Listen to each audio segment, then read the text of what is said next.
Hello, welcome to Keystone Cannabis Conversation. I'm Jerry Feisner. I'm Joe Cringer. And tonight we'll be talking about multiple topics regarding medical marijuana in Pennsylvania. As most of you know, Pennsylvania became the 24th state out of 25 in the United States to legalize medical marijuana. And tonight we'll be discussing multiple topics from the company that we started all the way up into the legislation that has been formally introduced into Pennsylvania back in May in 2016.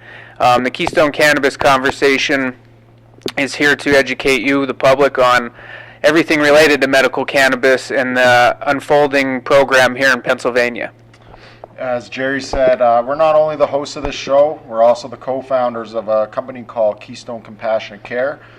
Keystone Compassionate Care is a group comprised of patients, advocates, medical, business, industry professionals, and the primary mission of our group is to provide PA residents with consistent, pure, effective medical cannabis when the licenses are given out, and we would like to grow and process medical cannabis and provide that medicine to the suffering people throughout Pennsylvania. And there's many people suffering from many different conditions, and there are a number of conditions that are covered in this PA legislation, and we're going to get into more detail on those specific conditions soon. Before we get into that, as Joe mentioned, we will be moving forward to obtain licensing in the grower process within this industry, and we are very patient-focused and community-focused.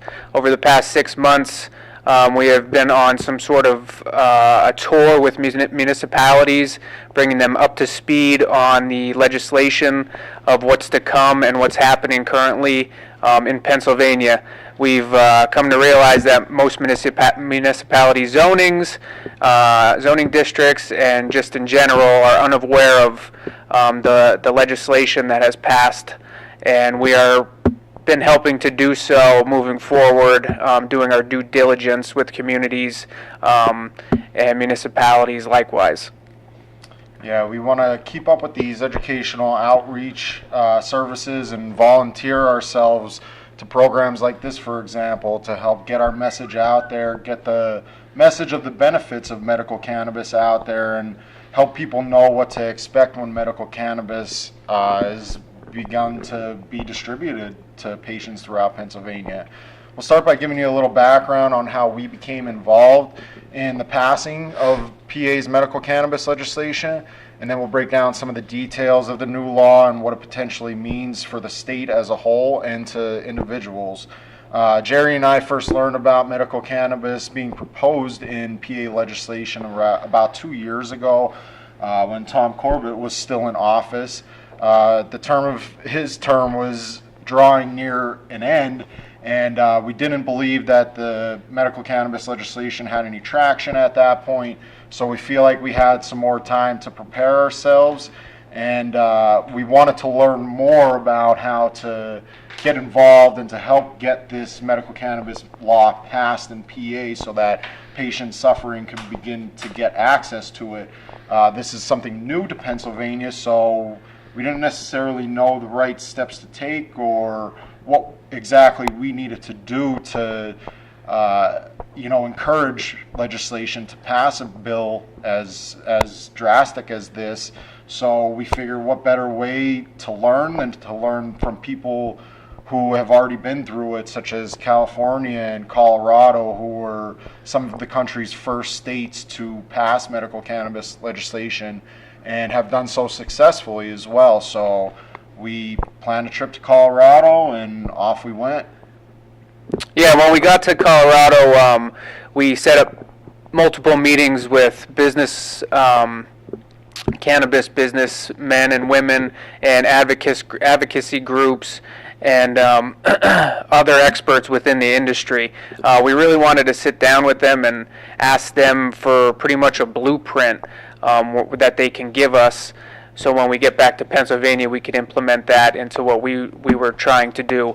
On our tour out there, we met with about 5 different companies who assisted us through the way leading up to this point now on how to really get involved politically, advocacy group-wise, just really educating ourselves on medical cannabis. And once we returned back to Pennsylvania, that's what we did. We jumped right into getting contacts with state, local, and federal legislators. We started teaming up with multiple advocacy groups and just making our presence known in Harrisburg with those groups as well.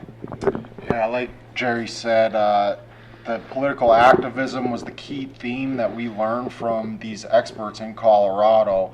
That is the critical aspect of getting a bill like this passed, especially in a state like Pennsylvania where we faced a unique challenge in getting medical cannabis legislation passed, where everything had to be done legislatively. States like Colorado and California, they passed their medical cannabis measures through ballot initiatives. That meant that the people had an opportunity to vote on whether or not they wanted it passed. Pennsylvania legislation does not work that way. Laws go into effect in a different manner. You need first approval and passage of the language of the law from two legislative chambers, the Pennsylvania Senate and the Pennsylvania House. Once they agree upon a bill, the bill then needs to be passed one step further and signed into law by our governor. We had a supportive governor. Tom Wolf came into office 2 years ago now and said that he would pass any medical cannabis bill that came across his desk. And that's why advocacy was so essential, because we have almost 300 legislators in Pennsylvania, so it was a challenge to try to convince 300 legislators of why medical cannabis was a necessity in Pennsylvania. And that was a real challenge from beginning to end. Like I mentioned before, the advocacy groups and the amount of people that showed up to Harrisburg on a daily basis grew by the numbers every week. I mean, we had groups like Campaign for Compassion, Keystone Cannabis Coalition, and Pennsylvanians for Safe Access there on a daily basis, going from door to door, from state representatives to senators' offices, sitting down with them, explaining their story, trying to convince them and persuade them to be on board with this bill to get this done, because a lot of these advocacy groups are patients themselves or have kids who are patients or know somebody who's a patient that benefit from this medicine. So it was really, and it still is, I mean, these advocacy groups are still fighting to get all the regulations in order to help every patient that needs to be helped. So it's a forever ongoing battle with these legislators and with the state trying to make this program as perfect as it can be. Advocacy is definitely the key. We learned that early on, and all of those efforts finally paid off in April. On the 13th, the House of Representatives, who held the bill captive for many, many months, too long, they finally passed the bill, and as Governor Tom Wolf promised, he signed the bill into law and made Act 16 official on April 17th of 2016. The final bill consists of over 100 pages of legal details, which can definitely be hard to understand. We've read the bill multiple times and have read it through its many changes and transformations that it's made to its final state. We're going to help you in this episode break down some of the details of that bill and help you really understand what exactly it means now that medical cannabis is legitimately legalized in Pennsylvania. So in SB3 or Act 16, this is a completely strictly medical marijuana bill that was passed in Pennsylvania. So not just everybody who wants to use this medicine can use it. There are certified conditions that you will have to have and be recommended by a doctor to obtain this medicine. Some of the qualifying conditions that you will need to obtain this, I'll read off for you. Terminal illnesses, cancer, HIV and AIDS, ALS, Parkinson's disease, epilepsy, intractable seizures, IBS, neuropathies, Huntington's disease, Crohn's disease, PTSD, glaucoma, autism, sickle cell, chronic or intractable pain, or any severe spinal cord injuries. If you believe you have this, or if you know you have it, the best way to get involved is to talk to your doctor. Start the conversation, explain to him or her that you would be interested in potentially using this medicine, and if they'd be willing to write you a recommendation. That being said, the other kind of challenge that we are going to face within this state is getting doctors involved.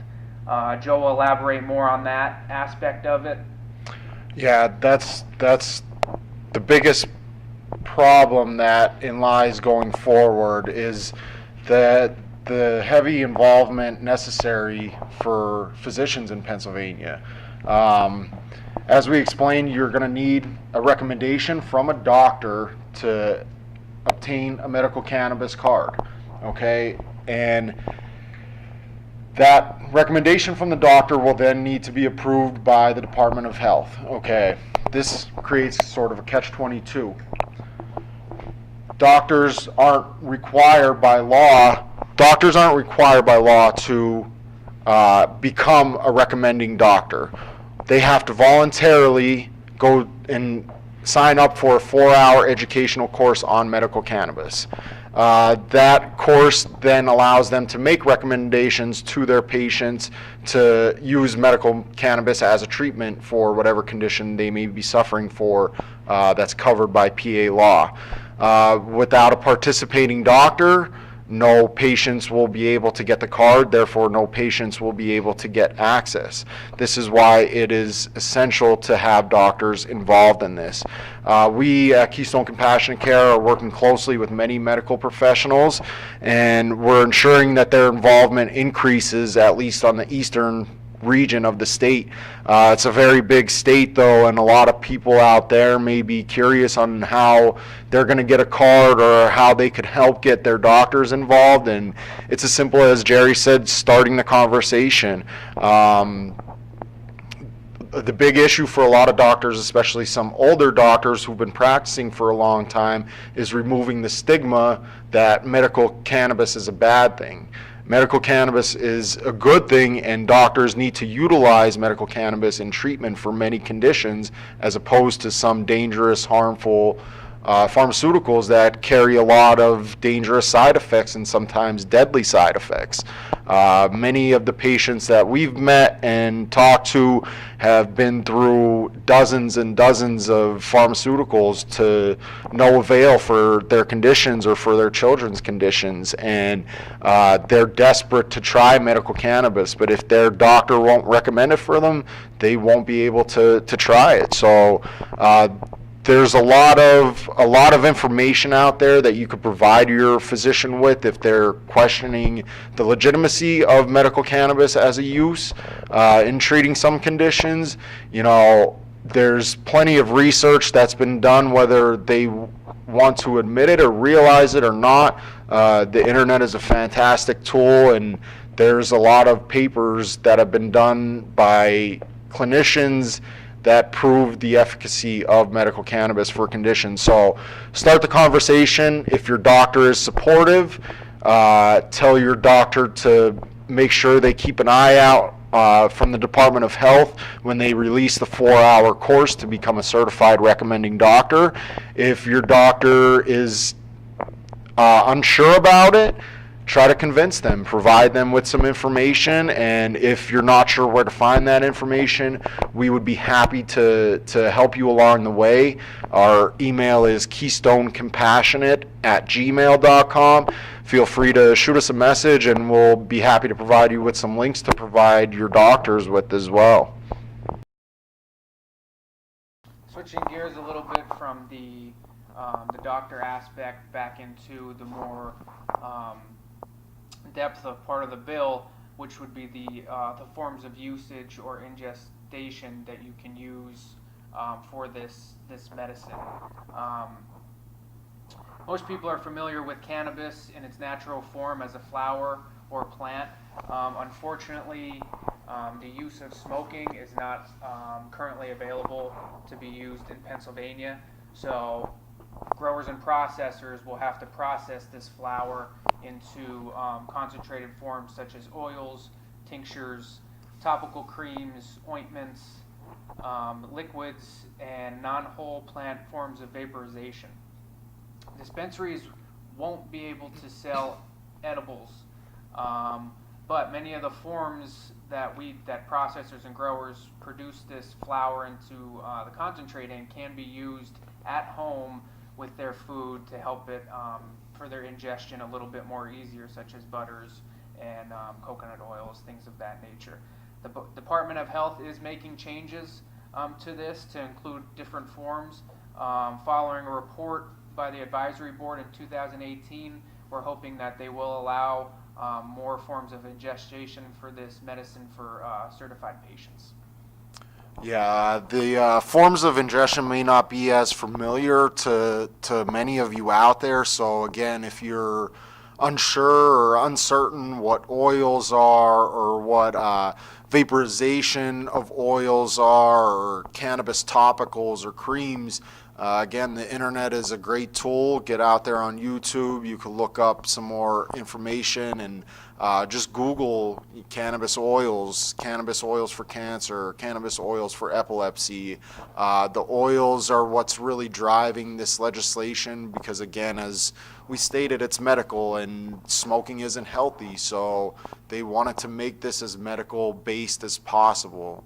So now that you know how you could qualify, what and where you need to go to get your recommendation, and the importance of the role doctors play in this, as well as the acceptable forms of medical cannabis that you could use, you're going to need to know where you can access it. A lot of people are going to want to know where they can access it at.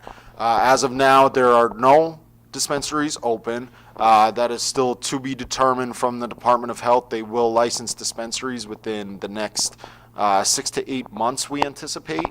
The Department of Health will issue a total of 50 licenses for dispensing throughout Pennsylvania. Each one of those licenses or licensee groups, they will be able to open up to a maximum of 3 locations each. That potentially could allow for 150 dispensaries to be placed throughout the state of Pennsylvania. They will be specified by regions, which will be broken down by the Department of Health. Most likely those regions will be based on population in those areas, and they will determine how many dispensaries will be located in each of those regions. And the reason for this is to ensure equal access for everybody. States like New Jersey, who have extremely strict medical cannabis laws, patients' primary complaint is the price of the medical cannabis as well as the access points of medical cannabis, and driving an hour, 2 hours is not logistically sensible for a lot of patients to obtain their medicine. So they need a lot of options. If a local dispensary doesn't carry a specific type of medical cannabis that they're looking for, they need to be able to know that somewhere else not too far away will be able to provide them with that specific medical cannabis. So that's the reason why they're doing this. They want to ensure that the patients are able to obtain it and obtain it easily. Right, and there's one major point. All this stuff isn't going to happen overnight. There's a lot of things going on. This is a new industry in Pennsylvania. The Department of Health is tasked with coming up with the regulations and really overseeing this industry as a whole in Pennsylvania.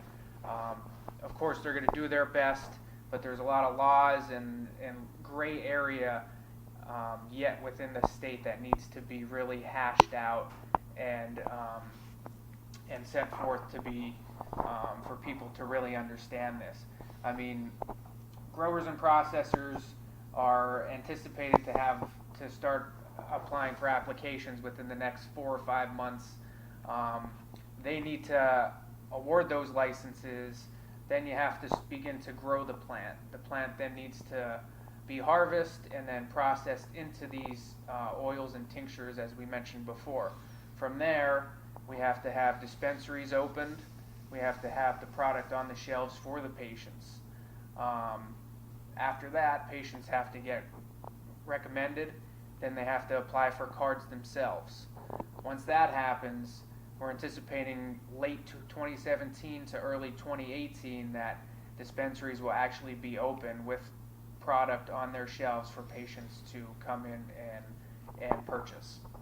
Yeah, and with your continued help and the continued efforts on the advocacy sides, that will help ensure that this timeline remains true. The Department of Health needs public feedback. They need feedback on regulations, and they need continued involvement from the public. That's the most critical thing going forward, is to get involved. And we went over a lot today, a lot of different information regarding the different details of the bill, but overall, as you can see, that's our message, is to just get involved and be active, whether it be politically in your local hometown, or on a state level talking to senators and representatives, or calling or sending emails, or, as we stated before, the doctor involvement is critical right now. So start the conversation with your neighbor, your doctor, your friends, your family, your local and state legislators, and encourage them to continue to support this legislation. That's about all we have for today. We hope that you found this information beneficial. We hope to bring you a lot more information in the future as this bill and this new law unfolds. And we hope you all get involved and start the conversation like we ask. And please, if you have any questions or want to learn how to get involved or want to learn more about the industry that's coming up, don't hesitate to reach out to us at KeystoneCompassionate@gmail.com. We hope you all come back soon.